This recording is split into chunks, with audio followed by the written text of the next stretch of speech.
Je m'appelle Chris, je suis Mister Bear 2017. À l'époque où j'ai été élu sur le thème du Japon. J'ai porté un kimono pour être élu Mister Bear 2017, c'était génial. Et je suis aussi l'actuel Miss Bear Belgique. Le plus grand changement qu'il y a eu dans ma vie en étant Mister Bear 2017, c'est tellement énorme que je ne sais même pas comment l'expliquer, par où commencer. Ça a été un enchaînement de rencontres, ça a été un enchaînement de combats, ça m'a permis à moi de m'assumer en fait, tout simplement d'être moi-même encore plus. Ça m'a apporté vraiment que des choses positives et extraordinaires, mais je ne peux pas dire quoi exactement tellement c'est énorme. Que fait un Mister Bear? Un Mister Bear, son boulot, j'ai envie de dire, c'est déjà de représenter les ours de Belgique. C'est de donner de lui-même, tout simplement, de se faire connaître dans qui il est exactement. Il a été élu pour représenter les ours de Belgique, certes, mais pour montrer sa personnalité.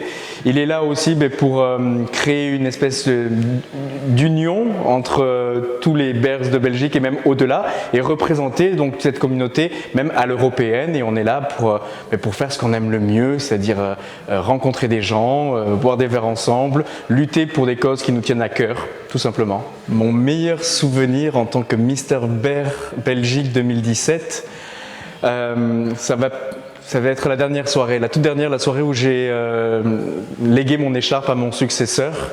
Parce que c'était énorme, tous les Mister Bear et Leader et même fétiches de toute l'Europe étaient venus à Bruxelles pour l'occasion. C'était une grande soirée où on a pu parler justement de la Tchétchénie, où on a pu faire une rétrospective de tout ce qui s'était passé dans l'année. Ça a été un moment extrêmement émouvant où là, en regardant tout ça, en fait, en voyant ce qui s'était passé, j'ai réalisé qu'en un an, on avait quand même fait énormément de choses. Alors Bruxelles, pour moi, c'est quoi ?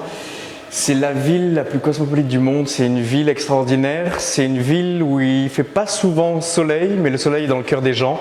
C'est un endroit où se rencontre toute l'Europe entière, c'est un mystère aussi, c'est la ville la plus ouverte que je puisse connaître et la plus accueillante, et c'est pour ça que j'y suis maintenant.